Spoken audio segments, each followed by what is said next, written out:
Good morning students, आपका स्वागत है फिर से मेरे यूट्यूब चैनल में। आज हम बात कर रहे हैं क्लास 12 यूनिट नंबर 4B, जिसका नाम है अल्टरनेटिंग करंट। और इस यूनिट के इस सेकंड चैप्टर के अंदर एक बहुत इंपॉर्टेंट टॉपिक आज आ रहा है, एलसी ऑसिलेशंस। क्या आ रहा है? LC oscillation. What is L? L and C separate हैं। एल का मतलब इंडक्टेंस, सी का मतलब कैपेसिटेंस। मीन एल है वो रिप्रेजेंट कर रहा है किसको? इंडक्टेंस को। सी जो है वो रिप्रेजेंट कर रहा है कैपेसिटेंस को। तो इनके ऑसिलेशन की बात करेंगे। LC oscillation. What is oscillation? Oscillation क्या होता है? इस प्रकार का जो ये मोशन होता है, ये क्या है? ऑसिलेशन है। क्या है? ऑसिलेशन। तो यहां पर हमारे पास क्या है? LC oscillation. एलसी ऑसिलेशन में क्या होगा कि कैपेसिटर जो है, जिसका कैपेसिटेंस सी होता है, तो जो कैपेसिटर है वो चार्ज होगा, डिस्चार्ज होगा, चार्ज होगा, डिस्चार्ज होगा। तो चार्जिंग डिस्चार्जिंग। क्लियर? तो इसको ही हम क्या कहते हैं? ऑसिलेशन कहते हैं। चार्ज होगा, चार्ज अप जाएगा, डिस्चार्ज होगा, चार्ज डाउन जाएगा। तो चार्जिंग डिस्चार्जिंग होगी, जिसे हमारे पास क्या है? एलसी ऑसिलेशन कहा गया है। मींस जो चार्ज है, कैपेसिटर है, वो क्या होगा? चार्ज होगा। उसके बाद वो डिस्चार्ज हो जाएगा किसके थ्रू? एल के थ्रू। एल का मतलब इंडक्टर जो हम लेंगे, उसका इंडक्टेंस है, तो इंडक्टर के थ्रू वो क्या होगा? डिस्चार्ज। फिर वो क्या होगा? कैपेसिटर चार्ज होगा, फिर डिस्चार्ज होगा। तो इस प्रकार चार्जिंग डिस्चार्जिंग होगी इंडक्टर के थ्रू। तो वो कैपेसिटेंस का उसे हम क्या कहेंगे? एलसी ऑसिलेशन कहेंगे। अब हम इसको डायग्राम से समझते हैं कि क्या होता है। तो एक तो एल है, इंडक्टर है। तो इंडक्टर है तो यहां पर हम क्या बनाएंगे? इंडक्टर बनाएंगे। ये इंडक्टर का आपको पता है सिंबल इस प्रकार होता है। इसका इंडक्टेंस क्या हो गया? एल हो गया। क्लियर? इसी के साथ यहां पर एक की लगाएंगे हम। क्या लगाएंगे? की होगी, के की हो गई। इसी के साथ यहां पर इसके पैरेलल में एक कैपेसिटर होता है। इसके पैरेलल में क्या होता है? कैपेसिटर होता है, जिसका कैपेसिटेंस क्या है? सी है। जिसका कैपेसिटेंस क्या है? सी। तो यहां पर आपके पास क्या है? के की एल और सी दोनों किस में है? पैरेलल में जोड़े गए हैं। क्लियर? और बेटा सी यानी कैपेसिटर जो है, इसको चार्ज करने के लिए, कैपेसिटर के पैरेलल में चार्ज करने के लिए यहां पर हम एक बैटरी कनेक्ट कर देते हैं। क्या कनेक्ट कर देते हैं? बैटरी। ये पॉजिटिव, ये नेगेटिव। क्लियर? चार्ज देना है यहां से। इसके बाद यहां पर हम एक की और लगा देते हैं। यहां पर एक की है, जिसका नाम दे देता हूं मैं K1 और इसका नाम दे देता हूं मैं K2। ये की क्या है? K1। ये के की क्या है? K2। क्लियर? तो ये एलसी ऑसिलेशन को समझने के लिए डायग्राम है, जहां पर इंडक्टर और कैपेसिटर जो है वो दोनों पैरेलल में जोड़ दिए जाते हैं। आइए अब देखते हैं कि कैसे प्रोसेस होता है, क्या होता है। ध्यान से समझना है, एक इंपॉर्टेंट आर्टिकल है। सबसे पहले फर्स्ट हमारा जो पॉइंट होगा वो क्या होगा? फर्स्ट पॉइंट होगा क्लोज की K1। सबसे पहला जो स्टेप होगा वो क्या होगा? ये की K2 है, इसको ओपन रखना है। K1 की को हमने क्या किया? क्लोज किया। जब आप नोट्स बनाएंगे तो मैं बोल रहा हूं वो चीजें आपने लिखनी है। K1 को क्या करेंगे? क्लोज। जैसे ही हम K1 को क्या करेंगे? क्लोज करेंगे, तो करंट फ्लो होना स्टार्ट हो जाएगा। किसके थ्रू? कैपेसिटर के थ्रू। ये की क्या? K2 क्या है? ओपन। यहां करंट नहीं जाएगा। ठीक है? तो जैसे ही आप की को क्लोज करेंगे, यहां पर आपके पास करंट है वो फ्लो होना स्टार्ट हो जाएगा। इसमें से ऐसे हाई करंट है वो क्या होगा? फ्लो होना शुरू हो जाएगा जैसे ही K1 की को क्लोज करेंगे। तो जैसे ही ये करंट फ्लो होगा, तो ये जो कैपेसिटर है ये चार्ज होगा।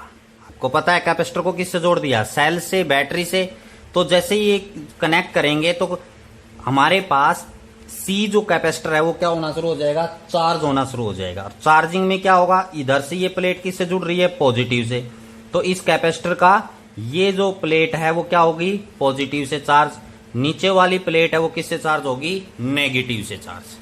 क्लियर हुआ या नहीं हुआ, क्लियर। तो सेल से क्या होगा कनेक्ट, यहां से पॉजिटिव चार्ज और ये क्या है नेगेटिव चार्ज से ये कैपेसिटर क्या हो गया, चार्ज हो गया।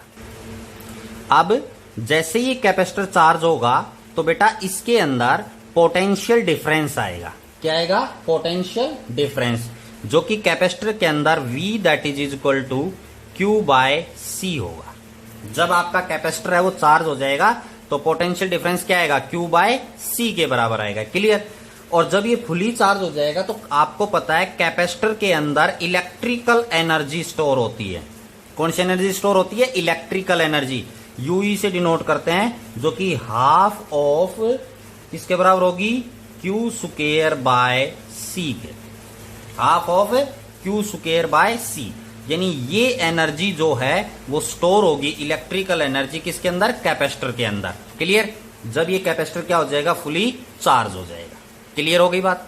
अब इसका नेक्स्ट स्टेप है वो हम बात करते हैं। ये पहला स्टेप है, आपने ये करना है। सेकंड स्टेप में आप क्या करेंगे कि रिमूव की K1 को रिमूव कर दिया। मतलब जैसे ही कैपेसिटर फुली चार्ज हो जाएगा यहां से K1 की को हम ओपन कर देंगे, क्लोज नहीं करना है, ओपन कर देंगे। क्लियर। अब फिर क्या करना है आपने, थर्ड स्टेप में क्लोज की K2 को क्लोज कर देना है भैया। K1 को ओपन कर दिया। जैसे ही आप K1 को ओपन करेंगे तो ये जो बैटरी है ना ये कैपेसिटर से डिस्कनेक्ट हो जाएगी। क्लियर। तो अब हमारे पास क्या है, कैपेसिटर है, क्या है, चार्ज है, फुल चार्ज है, जिसके अंदर एनर्जी जो स्टोर है वो इतनी एनर्जी स्टोर है, electrical energy, U is equal to half of Q square by C। Battery यहां से डिस्कनेक्ट हो गई, यहां से बैटरी का काम खत्म हो गया है। क्लियर।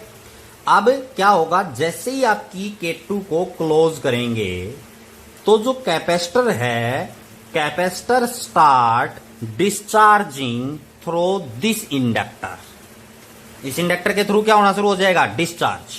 मतलब जैसे कि K को क्लोज करेंगे तो यहां से करंट है वो फ्लो होना शुरू हो जाएगा।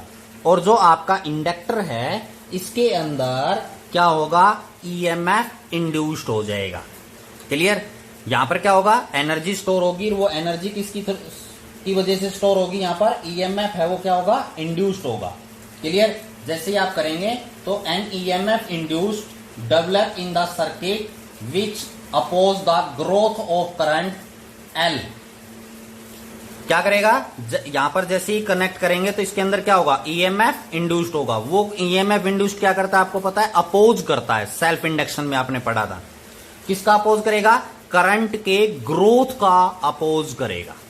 क्लियर। क्यों, क्योंकि यहां पर कैपेसिटर है, कैपेसिटर क्या हो रहा है, डिस्चार्ज हो रहा है। तो जैसे स्टार्टिंग में करंट क्या होगा, बढ़ेगा, नॉट कांस्टेंट, बढ़ेगा तो EMF है इसके अंदर क्या होगा, इंड्यूस्ड EMF होगा। तो वो क्या करेगा, इस ग्रोथ करंट के इंक्रीज होने का क्या करता है, अपोज। ये बात हम बहुत बार पढ़ चुके हैं, लेंज लॉ में इसके बारे में बताया था कि ये चेंज का क्या करता है, अपोज करता है। तो यहां पर जो EMF इंड्यूस्ड होगा वो चेंज का क्या करेगा, अपोज करेगा। क्लियर हो गई बात। अब यहां पर हमारे पास क्या होगा, कैपेसिटर जो फुली डिस्चार्ज हो जाएगा, कैपेसिटर है यहां से फुली डिस्चार्ज हो जाएगा, किसके थ्रू, L के थ्रू। तो बेटा जो L है, L के अंदर भी एनर्जी स्टोर हो जाएगी, UB। मतलब जो इंडक्टर होगा, ये इंडक्टर, इसके अंदर एनर्जी स्टोर हो जाएगी। वो एनर्जी किसकी फॉर्म में स्टोर होती है बेटा इंडक्टर में, मैग्नेटिक एनर्जी की फॉर्म में। इसलिए मैंने UB लिखा है। मैंने यहां पर एनर्जी स्टोर इन इंडक्टर की जो वीडियो बनाई थी उसके अंदर, जो कि 7 नंबर वीडियो है, उसमें आपको बताया था कि energy store in an inductor जो है आपके पास किसकी फॉर्म में स्टोर होती है, मैग्नेटिक की फॉर्म में। तो जो कि किसके बराबर होगी आपके पास, 1/2 LI का स्क्वायर।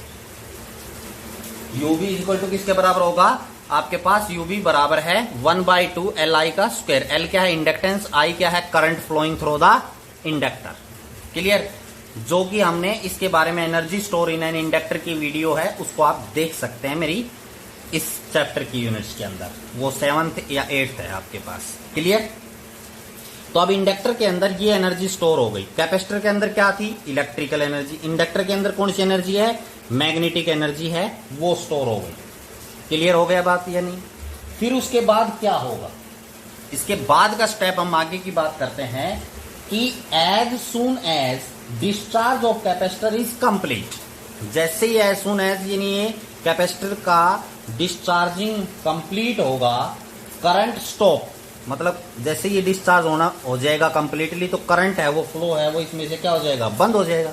और करंट की डायरेक्शन क्या होगी? जैसे इस की को क्लोज करेंगे तो इसके अंदर करंट की डायरेक्शन ये होगी बेटा। क्लियर या नहीं? तो जैसे ही डिस्चार्ज हो जाएगा करंट से फ्लो क्या हो जाएगा? स्टॉप हो जाएगा। Clear? And magnetic flux link with L, यानी एल के अंदर क्या होगा? मैग्नेटिक फ्लक्स होगा, मैग्नेटिक फील्ड होगा। एनर्जी है मैग्नेटिक की फॉर्म में, मैग्नेटिक फील्ड है, तो वहां पर क्या होगा? मैग्नेटिक जो आपके पास फ्लक्स है linked with L start collapsing, collapse करना। क्लियर? कोलैप्सिंग होनी शुरू हो जाएगी। तो कहता है induced EMF develop we start recharging the condenser in opposite direction. इस लाइन को ध्यान से सुनना है। मैं फिर से बोल रहा हूं कि जैसे ही ये क्या होगा, इंडक्टर के अंदर यानी कैपेसिटर है वो फुली डिस्चार्ज हो जाएगा, तो क्या होगा? करंट फ्लो होना बंद हो जाएगा, सर्किट में से करंट का फ्लो बंद हो जाएगा। जैसे ही करंट का फ्लो बंद होगा तो ये जो इंडक्टर के अंदर एनर्जी स्टोर है, मैग्नेटिक एनर्जी, यहां पर जो मैग्नेटिक फ्लक्स है इसकी वजह से ईएमएफ है वो इंड्यूस्ड हुआ है, वो क्या करेगा? फिर कैपेसिटर को चार्ज करना शुरू कर देगा। कैपेसिटर को क्या करना शुरू कर देगा? चार्ज। इसके अंदर जो एनर्जी है उससे क्या करना शुरू कर देगा? कैपेसिटर है उसको चार्ज करना शुरू कर देगा, लेकिन अपोजिट डायरेक्शन, लेकिन अपोजिट डायरेक्शन में। कैसे?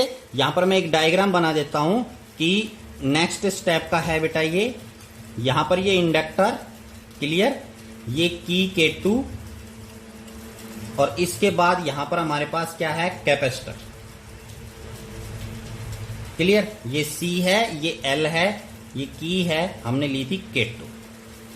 क्लियर? तो स्टार्टिंग में करंट कैसे फ्लो हो रहा था? ऐसे, मतलब कैपेसिटर की ऊपर वाली प्लेट क्या थी? पॉजिटिव, नीचे वाली प्लेट क्या थी? नेगेटिव। तो जब ये डिस्चार्ज हो गया कंप्लीटली, इसके अंदर जो एनर्जी है, एनर्जी स्टोर हो गई, ईएमएफ क्या हुआ? इंड्यूस्ड हुआ। अब इसके बाद क्या होगा? ये इंडक्टर के अंदर जो है एनर्जी वो इस कैपेसिटर को क्या करेगी? चार्ज करेगी, लेकिन अपोजिट डायरेक्शन में।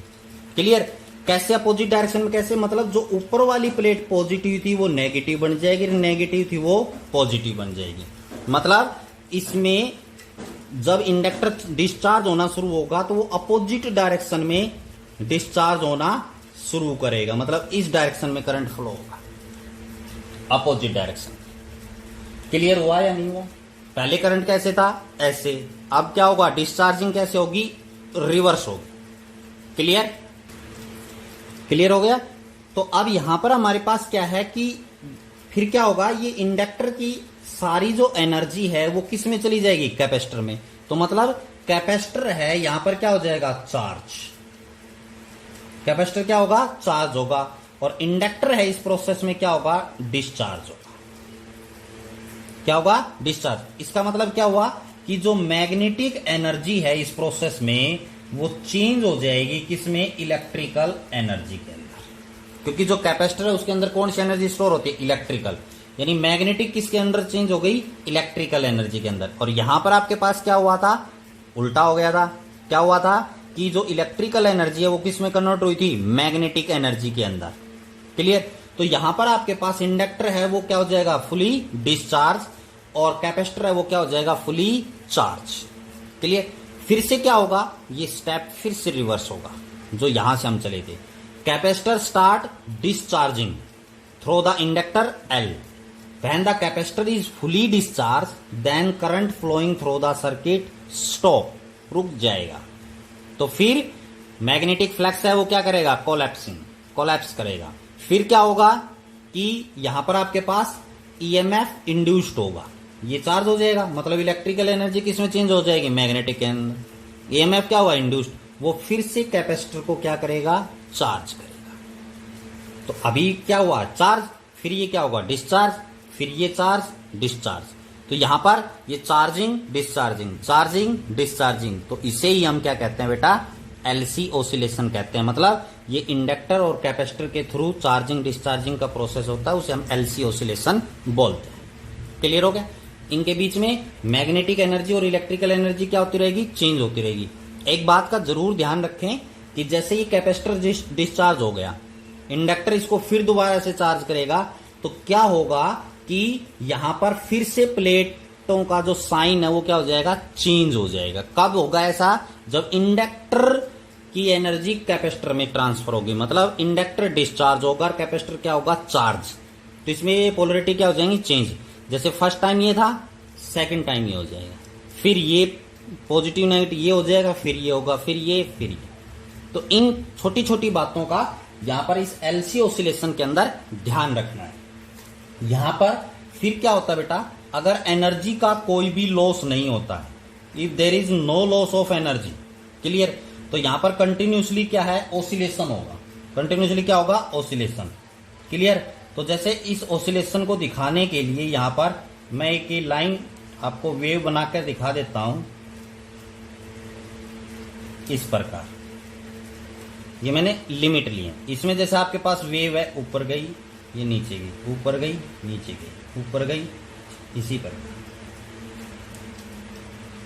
क्लियर। तो यहां पर आपके पास जो है वो क्या है, इस प्रकार वेव वो क्या करेगी, ऑसिलेट। और जिस वेव का जो एम्पलीट्यूड है, एम्पलीट्यूड क्या है, सेम। अगर एम्पलीट्यूड इस वेव का कैसा है, सेम, तो इसे हम क्या कहते हैं बेटा, undamped oscillation. Undamped oscillation, clear. कैसा ऑसिलेशन कहते हैं, अनडैम्प्ड, मतलब जिसके एम्पलीट्यूड के अंदर कोई भी चेंजेस नहीं होते हैं। एक होता है डैम्प्ड ऑसिलेशन, उसमें क्या होता है, एम्पलीट्यूड या तो इंक्रीज होना शुरू हो जाएगा, या पहले ज्यादा था अब क्या होना शुरू हो जाए, डिक्रीज। ऐसा कब होगा, जब इनकी एनर्जी के अंदर कोई भी लॉस नहीं हो रहा है, तो कंटिन्यूसली ऑसिलेशन चलता रहेगा, तो उसका एम्पलीट्यूड कैसा रहेगा, same.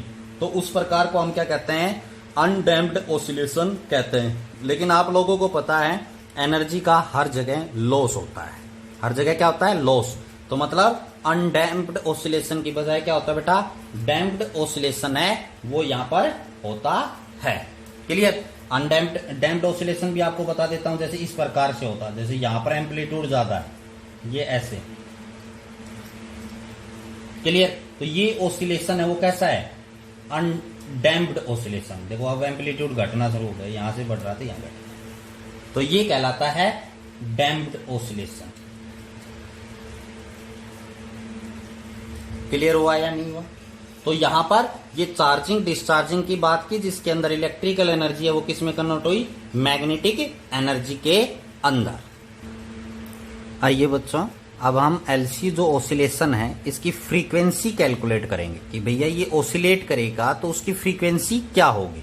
The frequency of electrical oscillation, जो हमारे पास ऑसिलेशन हुआ था उसके फ्रीक्वेंसी क्या होगी।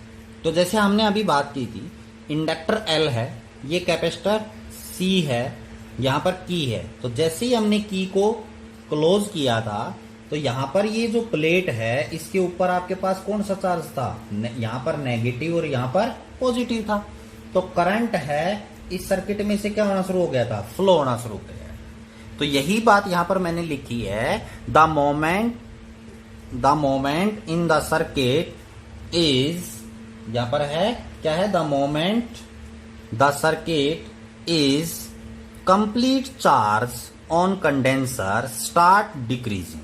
जैसे ही हमने यहां पर क्या जोड़ी थी, बैटरी, कैपेसिटर, वो क्या हो जाएगा, फुली चार्ज। तो ये क्या शुरू होना शुरू हो जाएगा, डिस्चार्जिंग।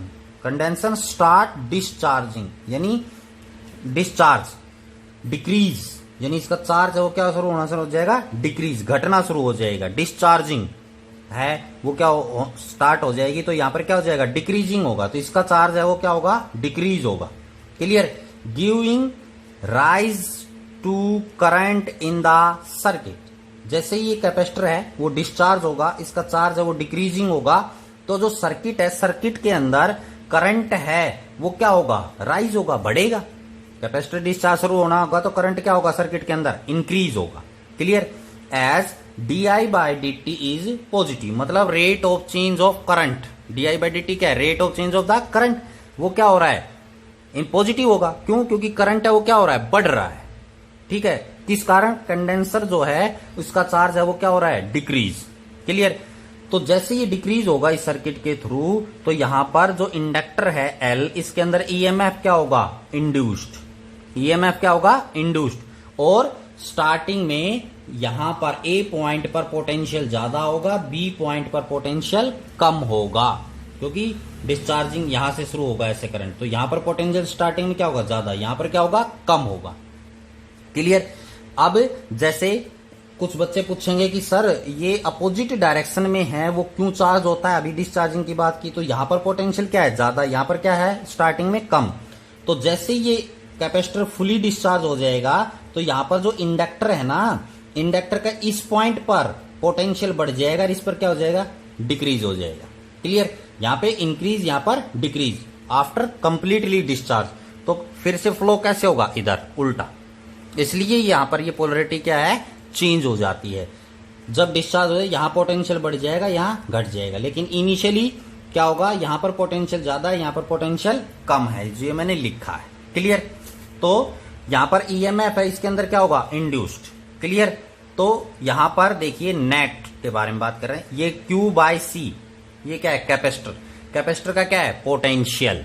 कैपेसिटर का क्या है, potential, V that is equal to Q/C minus LdI/dt, ये क्या है, ये किसका इंडक्टर है, इंड्यूस्ड ईएमएफ, किसके अंदर, इंडक्टर के अंदर। क्लियर। तो C के अंदर V that is equal to क्या होगा, Q/C, और इंड्यूस्ड ईएमएफ इंडक्टर के अंदर क्या होता है, E that is equal to minus LdI/dt के बराबर होता है नहीं होता है। तो यहां पर इन दोनों का डिफरेंस निकाला तो वो किसके बराबर है, 0। क्लियर। तो यहां पर हमारे पास क्या है कि इसका जो चार्ज है वो क्या होगा, Q डिक्रीज होगा।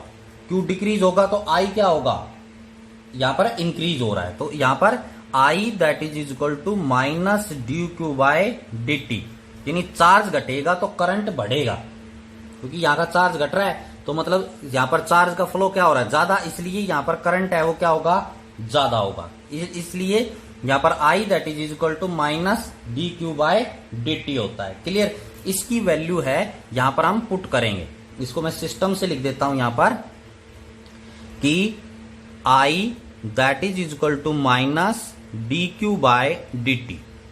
ऐसा क्यों हुआ, ऐसा क्यों हुआ, क्योंकि Q जो है वो क्या हो रहा है, डिक्रीज,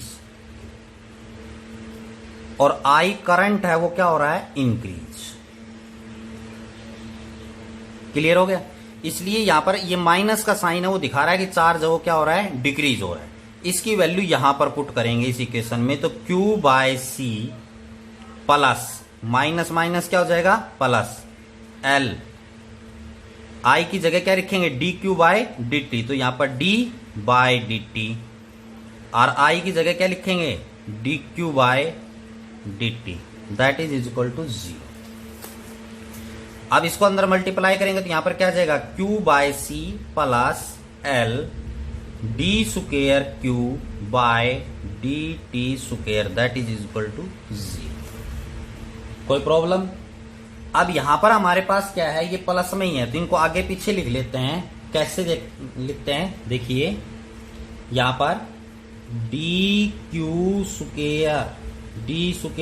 डिवाइडेड बाय dt², ये। क्लियर। अब इसको मैं क्या करता हूं, आपको शॉर्टकट की बजाय थोड़ा सा एक्सप्लेन कर देता हूं। ये L इधर है, क्लियर, इसको मैं उधर ले गया, माइनस Q/C, इसको राइट हैंड साइड लेगा तो माइनस का हो गया। तो यहां पर आपके पास क्या आ जाएगा बेटा, यहीं लिख देता हूं, d²Q/dt that is equal to, L को इधर ले गया तो माइनस Q/LC। L कहां जाएगा, नीचे जाएगा इसके। क्लियर। अब दोबारा से इसको वापस लेके आता हूं, d²Q, ये माइनस इधर आकर क्या हो जाएगा, प्लस Q/LC। क्योंकि कुछ बच्चे हैं बुक में देखेंगे तो आपको डायरेक्ट ये लिखा मिलेगा, इसलिए आप कंफ्यूज हो जाएंगे कि ये कैसे आया। तो मैंने यहां पर एक स्टेप इंक्रीज कर दिया ताकि आप इजीली समझ सकें कि ये कैसे आया है। क्लियर? तो यहां पर आपके पास D square Q by D T square आएगा, ये यहां भी डी टी स्क्वायर आएगा, सॉरी, ठीक है। ये क्या होगा, Q by L C. Clear? That is equal to 0, that is equal to 0। तो अब इसको मैं इक्वेशन नंबर फर्स्ट मान लेता हूं, ठीक है। अब हमारे पास जो एसएचएम मतलब सिंपल हार्मोनिक मोशन की जो इक्वेशन है उसके साथ हम इसको कंपेयर करते हैं। एसएचएम सिंपल हार्मोनिक मोशन +1 में आपने पढ़ा हुआ है ये। तो इसकी इक्वेशन होती है बेटा D square X divided by D T square plus omega square X that is equal to 0। मैं इसको इक्वेशन नंबर सेकंड मान लेता हूं, इक्वेशन नंबर सेकंड। तो अब यहां पर आप क्या लिखेंगे, from equation first and second. तो अब देखिए D square D T square, यहां क्यू है, यहां पर क्या है, एक्स है, एक्स की जगह क्या है, क्यू। तो यहां पर एक्स की जगह क्यू यूज है, तो यहां पर क्या है, क्यू, यहां क्या है, एक्स, यहां पर क्या है, ओमेगा स्क्वायर। अब ओमेगा स्क्वायर के साथ इसको अब कंपेयर करें, क्योंकि ये टर्म तो इसके जैसी ही है। यहां पर क्या है, क्यू है, यहां पर क्या है, एक्स है, तो क्यू और एक्स हो गया। तो यहां पर आपके पास ये सेम टर्म हो गई, यहां पर एक्स था ऊपर, यहां क्यू है, यहां बचा क्या, ओमेगा स्क्वायर। ये किसके बराबर है, 1/LC के, क्योंकि ओमेगा ऊपर है, ये 1/LC कहां है, नीचे। तो जब हम इनको कंपेयर किया तो omega square that is equal to 1/LC। Changes क्या मिले, 1/LC, इधर भी 0 है, इधर भी 0 है। क्लियर? तो अब यहां पर आपके पास लिखेंगे omega that is equal to 1/√LC, √LC। अब ओमेगा है यहां पर, ये किसके बराबर होता है, ओमेगा जो है वो किसके बराबर होता है, 2π/ν, मतलब लीनियर फ्रीक्वेंसी। तो यहां पर ओमेगा जो है वो किसके बराबर होता है, 2π/ν, लीनियर फ्रीक्वेंसी। तो इसकी वैल्यू यहां पर पुट कर देते हैं, तो 2π/ν that is equal to 1/√LC। L क्या है, इंडक्टेंस, सी क्या है, कैपेसिटेंस। तो यहां पर frequency that is linear frequency that is equal to 1/2π√LC। L क्या है, इंडक्टेंस, सी क्या है, कैपेसिटेंस। तो यहां पर इनके ऑसिलेशन की ये फ्रीक्वेंसी आ गई, मतलब इतनी फ्रीक्वेंसी से वो क्या करेगा, ऑसिलेट। तो ऑसिलेट करेगा तो भी क्या होगी बेटा, वेव तो होगी ही होगी, ठीक है। तो इसकी फ्रीक्वेंसी क्या होगी, फ्रीक्वेंसी का मतलब number of vibration in 1 second. तो वो किसके बराबर होगा, तो यहां पर हमारे पास इसकी फ्रीक्वेंसी है वो इसके बराबर होगी nu that is equal to 1/2π√LC। Clear? तो आज के लिए इतना ही। ये एक इंपॉर्टेंट आर्टिकल था, इसको ध्यान से देखना है आपने, जो कि एग्जाम के व्यू से भी बहुत बढ़िया है, तो इसको बड़े ध्यान से देखना है। तो आज के लिए इतना ही। Thank you and have a nice day.